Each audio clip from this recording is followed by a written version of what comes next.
A lot is known about the characters that inhabit the Fallout universe. We spend time learning about these people through playing the games, watching YouTube videos, and reading forums and wikis. But what if we go a level deeper? Where folks like Kent Connolly, Shannon Rivers, and Rod Stoddard are fictional to us, heroes like the Silver Shroud, the Mistress of Mystery, and Captain Cosmos are fictional to them. Today, let's explore some of Hubris Comics' fictional heroes inside the Fallout universe. While there are some other heroes that were created by other companies like Vault-Tec's Vault Boy or GP Comics La Fantoma, we're just going to stick with Hubris Comics for today. The Unstoppables. The first stop on our hero train is arguably the most famous group of superheroes in the Fallout universe, and that is the Unstoppables. The Unstoppables are a superhero team composed of 5 original franchises brought into a combined universe where they kick villain butt. The team and all the characters were created by Hubris Comics. Let's go over the members. Silver Shroud. The Silver Shroud is the first member of the Unstoppables and the first superhero on this list. The Silver Shroud is a mysterious vigilante hero who roams the streets of Boston, cracking down on crime. In nearly all of his media, he's depicted as wearing a long black trench coat with a silver or red scarf, a black fedora, and carrying a silver submachine gun. The Silver Shroud, despite being local to the Boston area, was one of Hubris Comics' most successful franchises, second only to Grognak the Barbarian. Although appearing in the Unstoppables comic series, the Silver Shroud is better known through his radio plays, being hosted on Channel 314 on the Galaxy News Network. A Silver Shroud television series was also in the works, but the Great War put a stop to that. Mistress of Mystery. The next hero of the Unstoppables is none other than the Mistress of Mystery. First appearing in Hubris Heroes issue number 8 in 2039, the Mistress of Mystery has since become the most popular female hero franchise by far, appearing as a reoccurring guest on Silver Shroud Radio, being a member of the Unstoppables, having her own weekly comic strip, and was set to appear as a major role in the live-action Silver Shroud television series. Born Claudia Martin to a pair of American archaeologists, her life was upended when her parents mysteriously vanished while investigating the lost pyramid of Amun-Re. Now alone, she has to navigate and survive the streets of Cairo. That is until one day when she was adopted by a wealthy heiress. On her 18th birthday, she would inherit her parents' wealth and embark on a mission to really discover what happened. Now, as the Mistress of Mystery, Claudia must rely on her cunning, stealth, and subterfuge to overcome her foes. And although she's known to operate alone, she's teamed up with other heroes throughout the years, notably her longtime friend and former love interest, the Silver Shroud, and a crime-solving gal pal of hers, the Inspector. The Inspector. Unlike the Mistress of Mystery and Silver Shroud, the Inspector actually did have magical powers. Dressed in clothes that can only be described as Hugh Jackman in The Greatest Showman, the Inspector would use her magic spells to fight crime and solve mysteries. In addition to having her own comic series, the Inspector made appearances in The Unstoppables, of course, but also as the Mistress of Mystery's partner in the Mysterium Mystery serial. Manta Man. The second last member of the Unstoppables is Manta Man. Dressed in a skin-tight orange and green suit, Manta Man is presumably a water-themed hero similar to that of Aquaman. According to a delusional wastelander who claims to be the true Manta Man, the most recent plotline for the Manta Man comics involved Manta Man having an evil twin brother. But before any of that could be resolved, the bombs dropped and Hubris Comics was no more. That leaves us with a final Unstoppables member, Grognak the Barbarian. Grognak the Barbarian is easily Hubris Comics' biggest franchise. Dressed only in a waistcloth, boots, and gloves, Grognak relies on brute strength to defeat monsters and villains. Along with his own comic franchise, Grognak has appeared in several holotape video games, and tends to appear center stage in nearly all Unstoppables media. And what would the Unstoppables be without a bunch of villains to defeat? Dr. Brainwash. Now, because many of these villains only appear on the cover art for the comic issues, there's not a whole lot of information on them. Dr. Brainwash appears on the cover of the Unstoppables, Dr. Brainwash and his army of decapitalists. From what I gather on the cover art, Dr. Brainwash is a robotic engineer of sorts who has created an army of killer robots. Ragnarok, or Grognorock. Grognorock appears on the cover of the Unstoppables. Who can stop the unstoppable Grognorock? From what I gather, it would seem that the plot involves a malevolent spirit that has possessed Grognak, turning him into the unstoppable Grognorock. Based on the cover, Grognorock seems to have dispatched much of the Unstoppables with only the Mistress of Mystery left. Kamikaze. Kamikaze appears on the cover of the Unstoppables Kamikaze vs. Manta Man. Fun fact, of the 5 known Unstoppable issues, Kamikaze vs. Manta Man is the only one that features an Unstoppables member by themselves. I figured this would mean that the plot for this issue involves a villain that only Manta Man can defeat, an underwater villain. And the cover would seem to corroborate this, as it features Manta Man facing off against mind-controlled dolphins wearing explosive jackets. Yep, you heard me right the first time. Kamikaze's minions are mind-controlled communist kamikaze dolphins. Would probably make for an interesting read. Mechanist. Here's a popular one for you. The Mechanist is one of Silver Shroud's villains, featured in a 6-part radio show that Kent Connolly plays over Silver Shroud Radio. Now I'm gonna spoil the series right away, so be warned. If you want to listen to it, go Google a YouTube video or go hop on Fallout 4 and listen to it, but be warned, spoilers ahead. The story opens with the murder of Boston's Mayor Murphy. The Silver Shroud and Mistress of Mystery manage to take down the thugs responsible for the mayor's death. The pair flee the scene when crime boss Fat Fahey opens fire on them. After recovering from their injuries, the duo decides to find out more about Fat Fahey's role in the mayor's murder. After interrogating one of Fahey's goons, they get into yet another battle. In the aftermath, they learn that Fahey was actually a robot this whole time. Tracking the source of the robots leads the Shroud and his partner to the Mechanist's lair. The Mechanist manages to capture the Silver Shroud and the Mistress of Mystery, but when he attempts to use the Shroud's silver machine gun against him, the bullets bounce off the hero's trench coat and mortally wound the Mechanist. At the end, the Mechanist is revealed to be none other than Mayor Murphy himself, after staging his own death. Fed up with humanity's many weaknesses, Murphy wished to replace all humans with his own army of robots. And that is the tale of Hubris Comics' Mechanist, but the many wastelands of Fallout have also experienced 2 other Mechanists. First up is robotics expert Isabel Cruz. Hailing from a settlement plagued by raiders and super mutants, Cruz set out for a better life. Inspired by the comic character The Mechanist, Cruz wished to use her skills in robotics to better the Commonwealth. Her first stroke of good luck came about when she discovered an old pre-war military facility hidden in plain sight.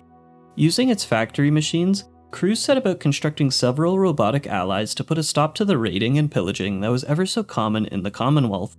However, due to a logic error issued by her robo-brain lieutenants, her robotic creations would actually end up exterminating all life. An incident involving a robotics caravan would result in a distress call being sent out into the vast wasteland, begging for serious help east of Watts Consumer Electronics. And the second wasteland mechanist is Bean Walensky. Born to a pair of simple bean farmers, Bean was raised by his father until he was 15. In hopes of giving his son a better life than they could provide, Bean's parents sold him off to a caravan merchant. For years, Bean would travel with caravans until he could afford his freedom, where he then settled in Canterbury Commons. Living out of an old electronics store, Bean's new life was simple and peaceful. That is, until a villain began terrorizing the town, forcing Bean to take up a superhero alias. Antagonizer.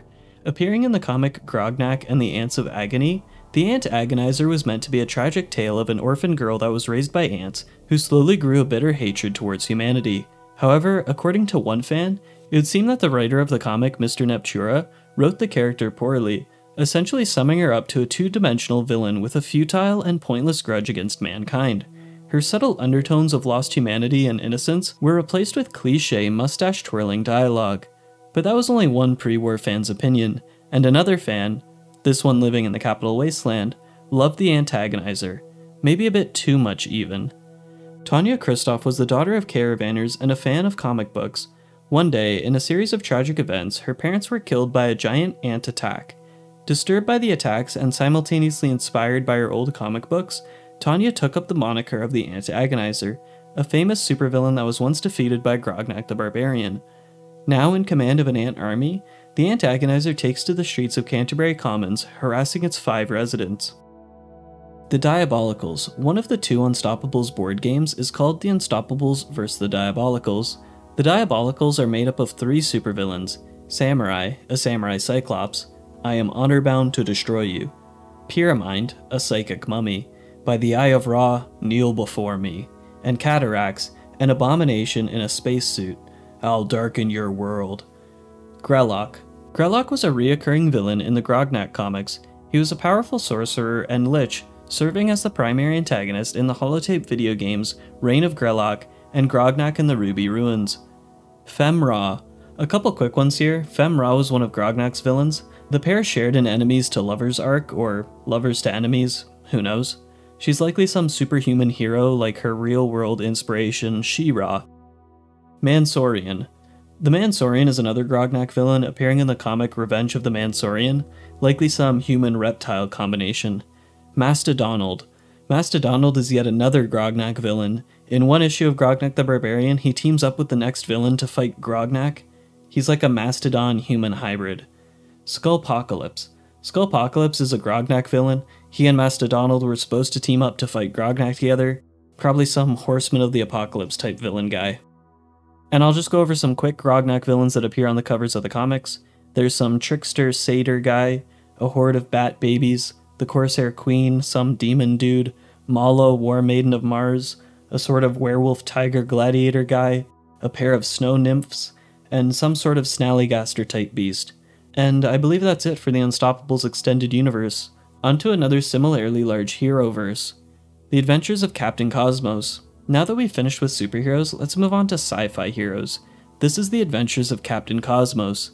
The Captain Cosmos franchise is quite large, featuring a radio series, television show, at least 2 board games, at least 2 video games, and a comic book series produced by Hubris Comics. Captain Cosmos.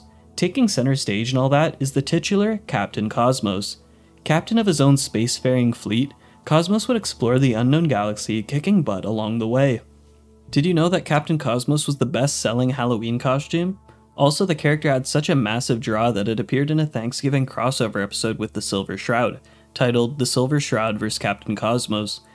Not too sure why they made them fight, but maybe it's like a Civil War kind of battle.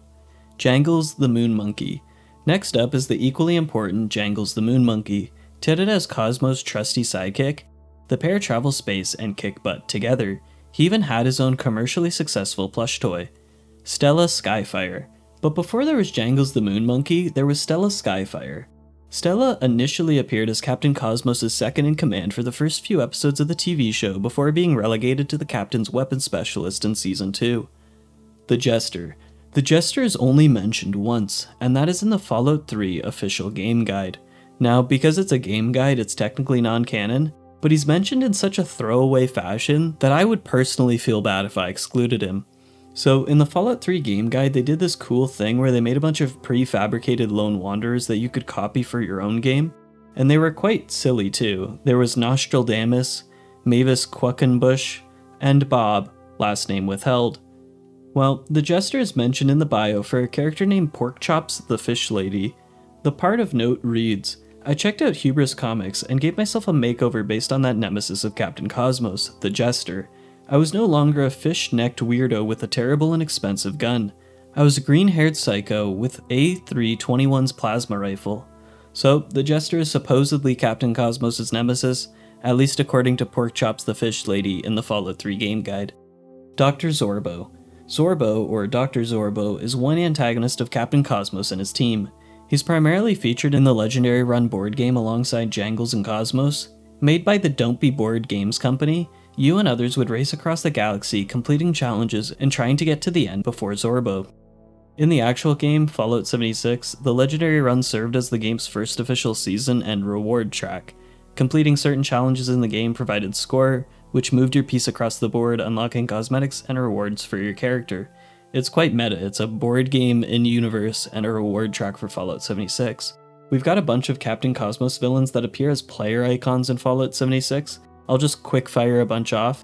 There's Baron von Longneck, the Baron looms large in this galaxy. Floating Face Farah, Farah is so generous in sharing her evil ways. General Confusion, the Bismuth Bruiser of Sabibulor, confused yet? Octosaw, death by 8,000 of the cutest cuts. Opus and Umbra, 2 heads better than one, how about 4 guns better than one? And Skellscream, the only thing you can hear on his home planet is his haunted howls. And that's it for the Captain Cosmos universe. Drake Tungsten, Chrono Cowboy. Hubris Comics was also in the works for some smaller original comic series. Drake Tungsten, Chrono Cowboy was one of them. Sounds like some sort of roguish time-traveling gunslinger. I would most definitely read this. Hell's Chain Gang. Another smaller Hubris Comics franchise was the Hell's Chain Gang comic series. Speaking of which, did you know that Vault-Tec and Hubris Comics had a partnership? It's true. The pair of companies announced a 5-part limited miniseries that would feature Hell's Chain Gang teaming up with Vault Boy to take down Chairman Chang's commie cyborg core. Oh boy, that was a mouthful. Hell's Chain Gang and Vault Boy would be part of a hero group called the Valiant Vigilantes that are tasked with taking down the Chinese communists that have invaded America. The group is the last beacon of hope for American democracy in this cautionary tale of vigilance. Vault-Tec goes on to say in their press release that this exciting project is a perfect opportunity to thrill young Americans while sending home an important message for us all. Every good American must help shoulder the burden of freedom and always be wary of the communist threat. And I believe that takes care of all of Hubris Comics' canon works. There's of course a bunch of stuff out there in the Creation Club and such. The Black Devil. And the last one for today is one from the Creation Club. A former Enclave Special Forces member deserted his team after believing that their mission was flawed. The unnamed soldier stole a suit of XO2 power armor and left for the Commonwealth. During a scavenging run, they came across a holotape for an old Hubris Comics radio show. The show featured a superhero named the Black Devil. Inspired by his commie-fighting ways, the former Enclave soldier took up the name and began helping settlers in need. And there you go. That's the rundown for a boatload of fictional heroes and villains from the Fallout universe. Some are more detailed than others, but that's just how the cookie crumbles. Hopefully with some more 76 updates we can get a bit more backstory for some of the more obscure characters. It may come as a surprise to you, but I think my favorite is the Inspector. A magical detective sounds really damn cool. Leave your favorite in the comments, maybe I'll make another one of these for some other fictional characters in the universe of Fallout. Have a good rest of your day. Cheers. What if the Silver Shroud was real? With his black trench coat and gleaming silver submachine gun? I got a plan to bring him to life. So we can fight bad guys and give the rest of us a symbol of something better. Sure, Kent. You have a plan, all right.